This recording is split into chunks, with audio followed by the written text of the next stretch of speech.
People First podcast is a show presented by people with learning disabilities for our friends and community. We talk about issues that are important to us and interview interesting guests to find out new information. This is our way to make a difference.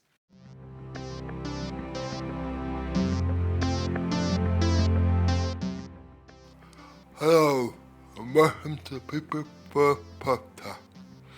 Today, we are speaking to Bob, who have been working with us to become a dementia friendly offer.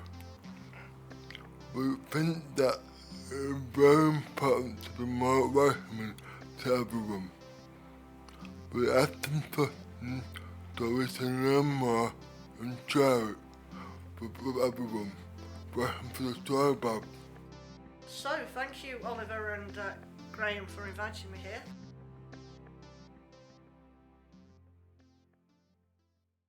What has being dementia friendly all about? Okay, so what's Dementia Friendly all about? So, it was set up by the government way back, I think about 2013-14 possibly, and it's an initiative to help organisations and individual members of the public become a little bit more knowledgeable through 5 key messages. And those 5 key messages, if they're learnt by people and applied in their lives and to organisations, should enable people with dementia and their carers to be able to access services better and to feel more included in society and carry on doing the things that they like doing. Why is it important to be dementia friendly?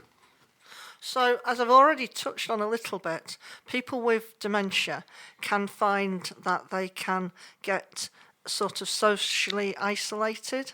They might not be able to go to the things that they enjoyed doing in the past, or they might think they can't go to the things that they enjoyed in the past. But if we can make lots of places where hobbies and interests are undertaken more dementia friendly, people can carry on with whatever they enjoy. At the moment, I'm working with a gentleman who enjoys cycling, and he has some friends who take him cycling in a little cycling club. That's being dementia friendly. Having an afternoon cafe where you have the sorts of records on or tapes on that people would enjoy with music from the past is being dementia friendly. But just as individuals, we can all help people with dementia by being understanding and patient and kind. Really, being dementia friends is just like being an ordinary friend, being kind and friendly. What are some of the symptoms of dementia?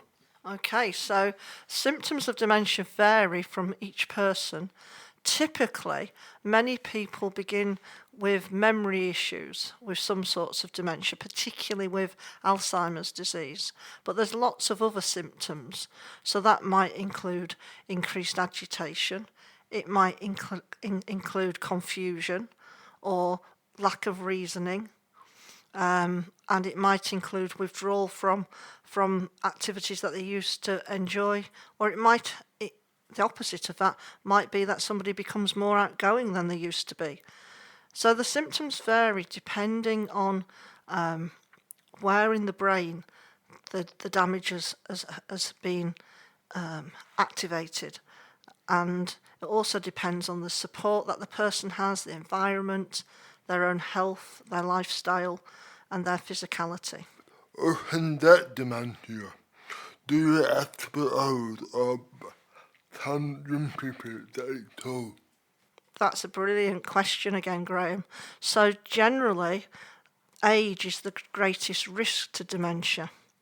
But although we know that 1 in 14 people over 65 have dementia, we also know that at least 42,000 people under 65 have dementia in the UK.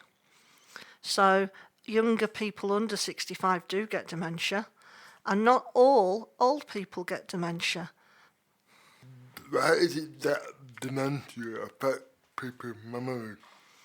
So the brain has 2 different parts to it which help people with their memories. One is called the hippocampus, and one part is called the amygdala. And the hippocampus part of our brain stores factual memories, like the colour of the car that you had the first time you drove a car. Whereas the amygdala part of the brain stores your emotional memories. So how much you enjoyed driving that car the first time you drove your car. And when the brain gets diseased, and so people have dementia, some parts of those amygdala or the hippocampus get affected, and the messages in the brain can't communicate across the person's brain as well. And so their memories are affected. And people can remember a long, long time ago, but they sometimes can't remember what they've had for breakfast this morning. So sometimes long-term memories are really good, and sometimes people are very forgetful about today. What other part of people live can dementia affect? So the effects on people can vary from person to person. This week I've been working with a person whose walking's been affected, so that when she gets up out of a chair, she's what some people might call shuffling, because the message from her brain to her feet isn't going as properly as it used to do. It might affect people's ability to know what time to go to bed. Part of that's reasoning and sequencing, but part of it just might not be able to settle to go to sleep as much.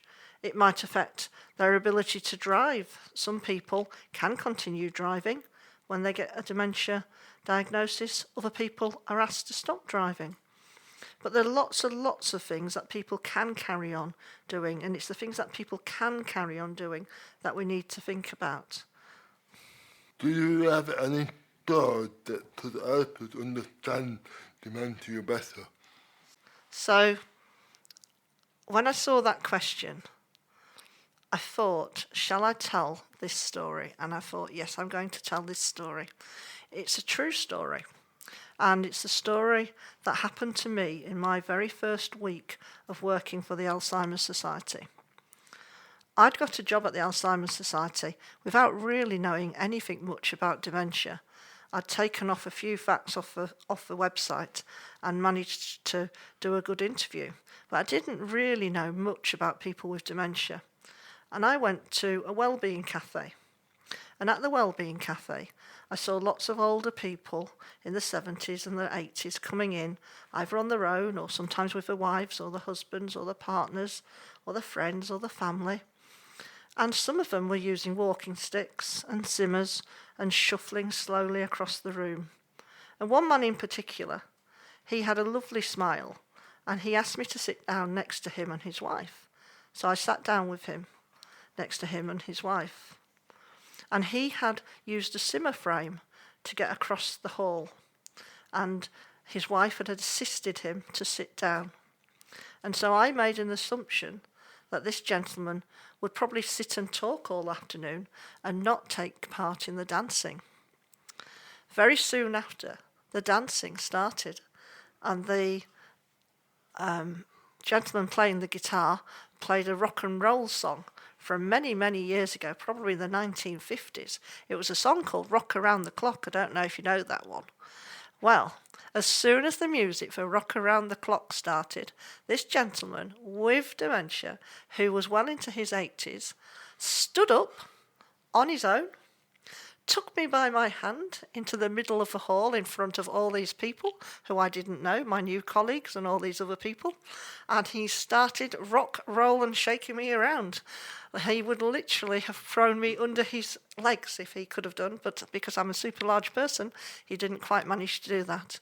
After 2 to 3 minutes of exhaustive dancing and a massive amount of clapping from everybody who was watching us, I had learnt a lot about dementia.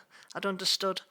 First thing is, don't stereotype people, and people with dementia, their body memories sometimes can override their physical health. So although he was really quite a poorly gentleman, and he really did use a Zimmer frame for walking, his memory, his muscle memory, could go back into 1950s and do the most amazing rock and roll dance. And I think, I hope that helps you to understand dementia a little bit as well. Is it possible to live a normal life with dementia? So I guess I'm going to throw a question back to you now, Graham. What's normal? I wish to have a normal life. I feel great, fantastic. Yeah, it's a great life. A normal life is a happy life, isn't it? So people with dementia can live happily if they've got the right support. Many people with dementia are happier than their carers because they don't always understand the impact of the disease on their life and their everyday living, to be honest. I've worked with lots and lots of people, some of them who have carried on working for a while. Some have definitely carried on driving for a long while. They've gone on holiday, either on their own or with their families or their spouses. They've carried on with their hobbies like gardening or pottery or singing or playing an instrument. Many of them can carry on making their meals by themselves, having a bath on their own and making a cup of tea for quite a long time until the disease gets more progressive, and then things become harder. So people can live what is quite a normal life for a long time, but it changes. So that change, people have to adapt into the change life. And so you might call it a not normal life, but it becomes their new normality. And people like myself at the Alzheimer's Society, where our whole purpose is to sustain people to live as well as possible. What should we do if we're learning about someone who might have dementia?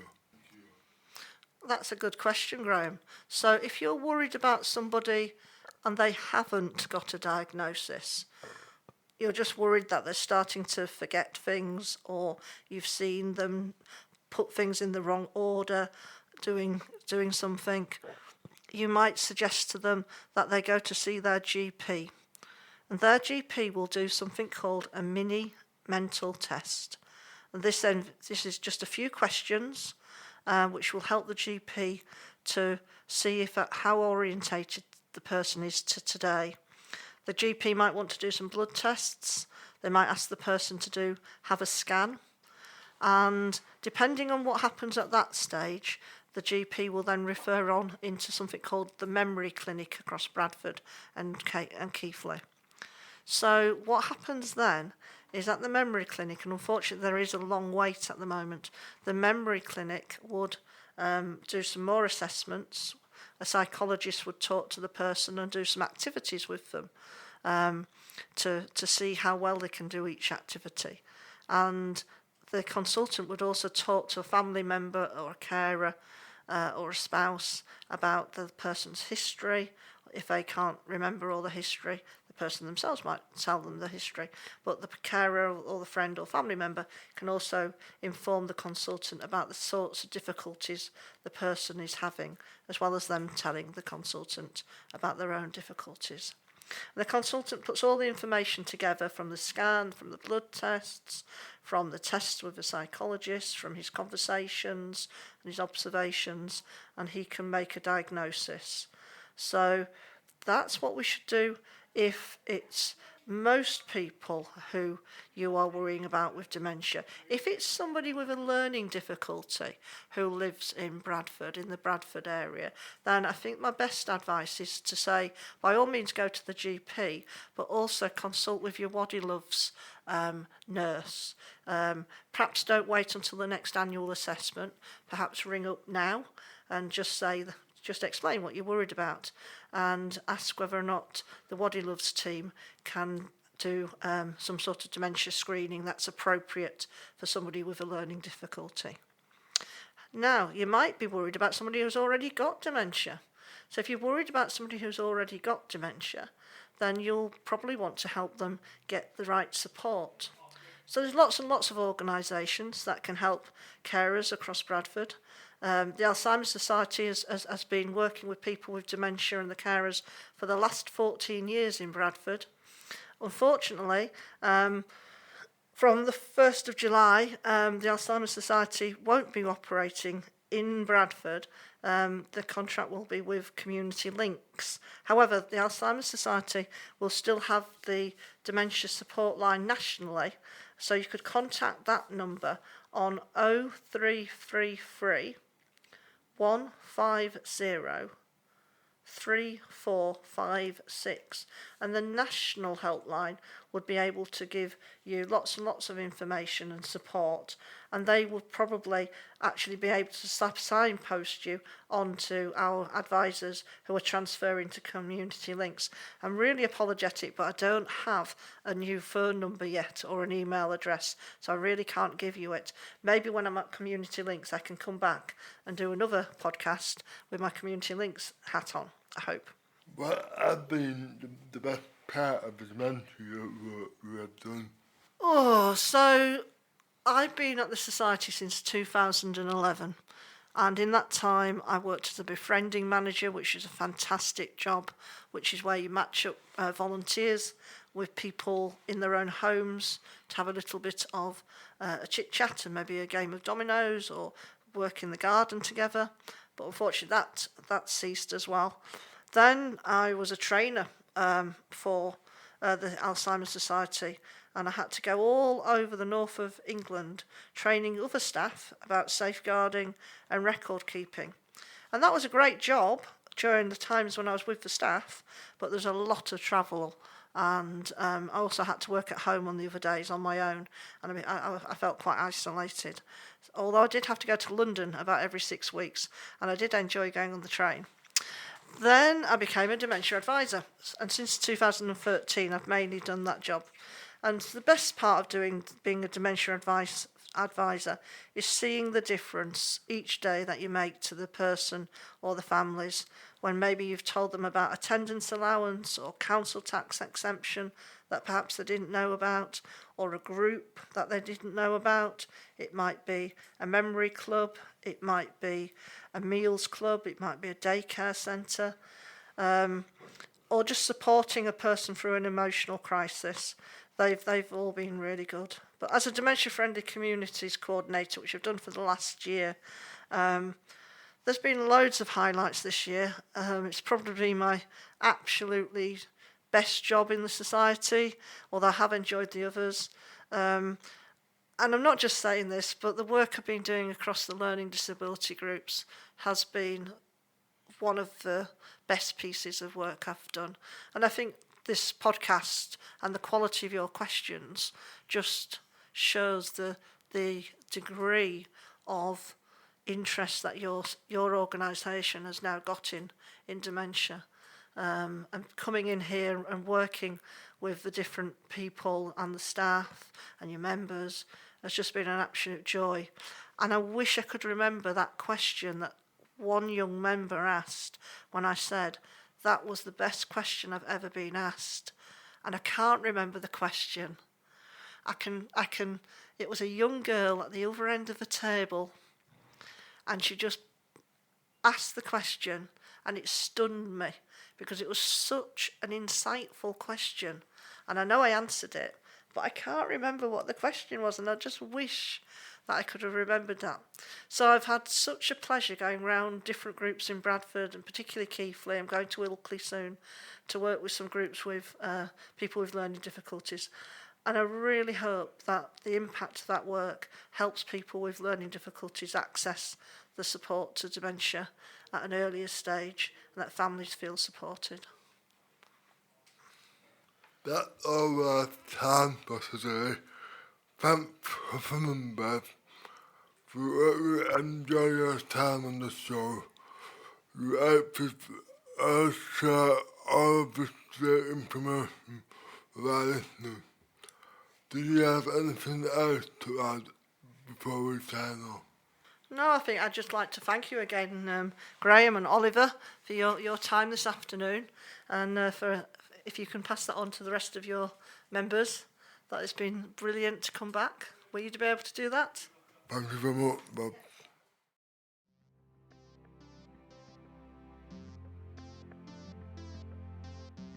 Remember to like, share and follow the show on Facebook, Instagram and Twitter.